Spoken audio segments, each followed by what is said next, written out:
Alright guys, today I'm going to be reviewing Comet at Hershey Park. Yes, I reviewed this last year, but I have to review it again because the new trains, and I'll say it's still the most underrated coaster I've ever ridden. How underrated? We'll get into that in this video, but let's start off with the line for this thing because last year it was pretty long. It was usually like top 3 in the park, but this year, oh my god, if you don't sprint to this thing right at rope drop, you're screwed. You're waiting over an hour guaranteed. So yeah, definitely get here right away. I remember the second day when I got there at rope drop, I was first train back row. So yeah, you definitely want to sprint here. And don't be tempted by Sky Rush or Candemonium or anything. This thing, you want to go here, trust me. And it's kind of weird because Skyrush really, besides opening day, hasn't had a big line, I feel like, this year. Whereas Comet is just absolutely swarmed. And I don't even know if it's just because of the new restraints, but yeah, all the families want to come here because they all think it's a family coaster, but if you know how to ride it, it is nothing like a family coaster at all. So we'll get into that in a bit, but presentation, it looks fantastic. I love those classic looking wooden coasters. It looks great, especially from the Skyrush pathway with all the water. You can see it running alongside Skyrush.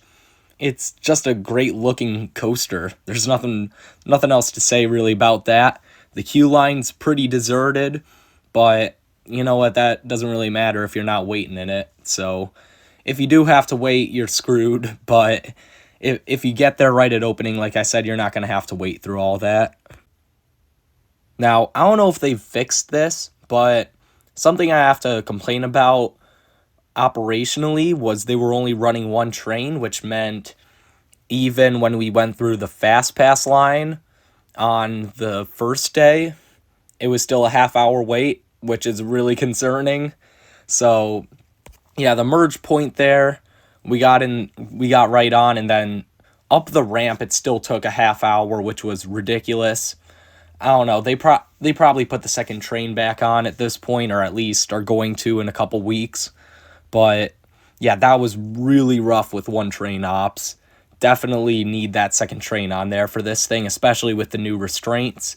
And yeah, once you get into these seats, you're gonna notice the new restraints, and they're the normal PTC ratcheting ones. They're not the buzz bars anymore. I know some people think this is the end-all be-all. This is the death of Comet. Even people who liked it before are going to say, oh, this is awful now. I'm here to tell you, these trains are so much better than the old ones.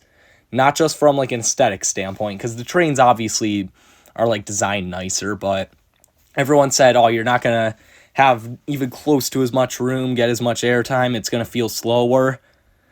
Oh man, you don't know what it feels like if you haven't been on it. It's completely on steroids now. It's running so much faster, and you could still get a good amount of room if you know what you're doing, but we'll talk about row selection first. Go back row. This is like Skyrush. Get as far back as you can. You want all that airtime on the drops. It's 100% a back row coaster. If you're towards the front, you're just completely shooting yourself in the foot with this ride. So let's talk about how to get set up to actually have a phenomenal ride on this, because I will admit, if you don't know what you're doing, it's going to be a mid experience. It's still going to be way better than most people say it is, but it's not going to be ultra elite like I say it is if you don't know what you're doing. So to start off, you have a seat belt. This is pretty much the same as before, except you get individual seat belts. You're not like tied into someone else like on some rides. But yeah, I mean, this is fine. You just kind of lightly put it on. You give yourself some room with the seat belt. You don't actually tie it as tight as possible. I know that's a mistake a couple people that I know definitely make, is they screw themselves and say, oh, I can't get airtime because I'm stapled in the seatbelt, and like, you're an idiot if you do that. But when it comes to the actual lap bar, most people hate these lap bars. I actually really like them. because one, you can still get room. Two, it's pretty easy to hold these up. I've kind of mastered these lap bars because I have Predator only an hour away from me, and I've ridden that hundreds of times. So I've really mastered how to hold these lap bars up. And I get most people, actually, these are pretty common. Good chances you have one of these pretty close to you. But yeah, if you practice these enough, you'll learn really quickly how to hold these up during the ride. And basically, you just grab the front part of it, like pull it up during the valleys. You can throw your hands up, do whatever during moments of airtime, but during high positive Gs, you definitely want to pull it towards you. Don't push it down, or like don't not hold on to it or anything during positives. You definitely want to pull it up, but the positives aren't that great on this ride anyway, so you're not missing out on much. But definitely you have to pull it up if you want to keep that restraint up. And the ride ops are really good about letting you get minimum verify, because yeah, both times I got to ride it, they just let me have all the room I wanted, which was minimum. And for some reason, I feel like it's more room than you get with the old buzz bars. I don't know why.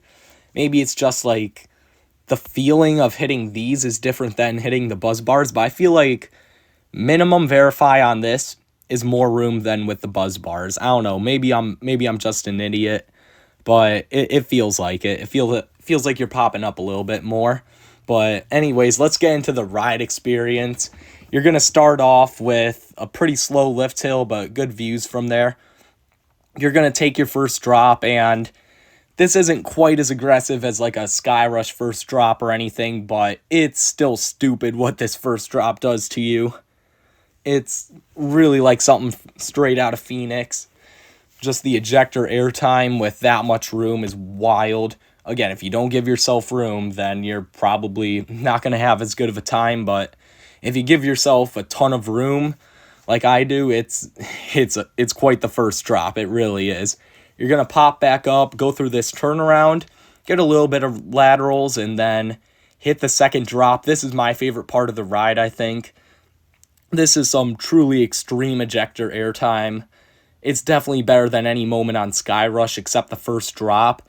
And I think that's kind of all the airtime moments on this, actually.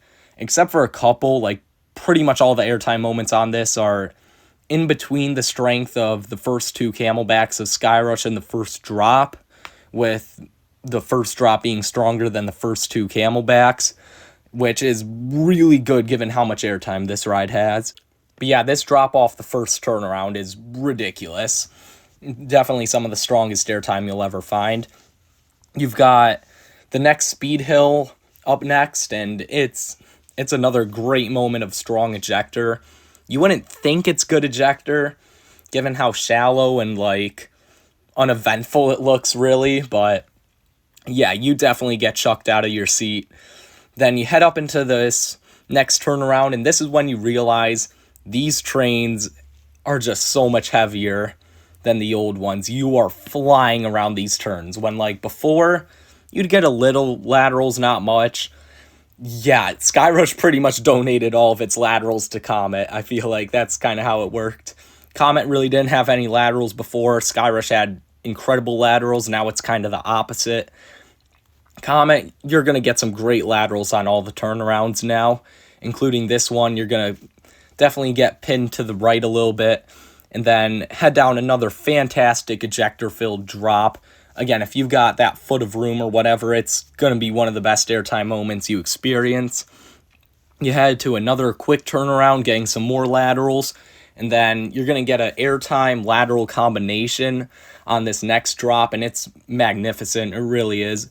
These next two hills are kind of the weak points of the ride, but I'd say they're still on par with the last camelback on Sky Rush, like the one after the twisted hill, so it's not bad. Like, they're two good moments of airtime, just not quite as good as the rest of the ride. You're going to pop up into the best turnaround, in my opinion. This is truly some strong laterals here.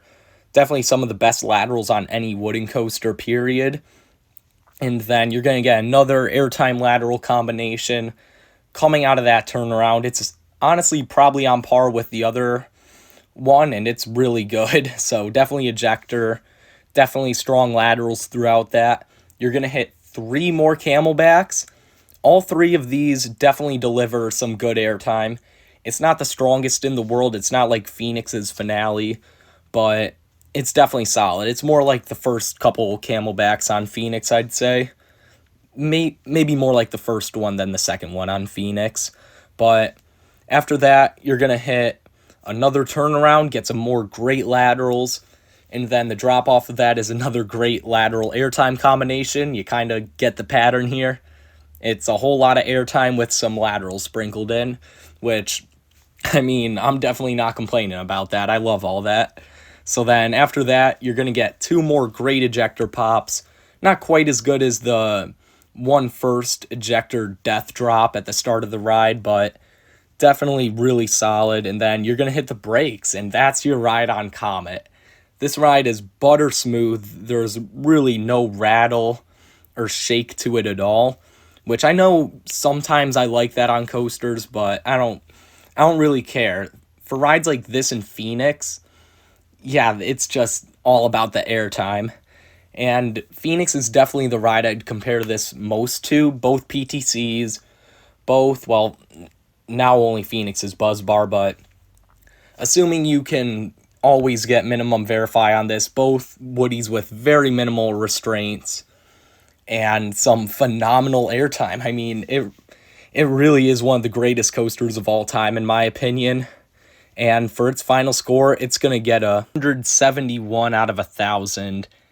It's truly such a good ride. I don't even know how else to say it. It's disgusting how so many people in the first place thought it was bad, but now say it's even worse. I don't get how that's possible unless you're an idiot and don't know how to keep your restraint up.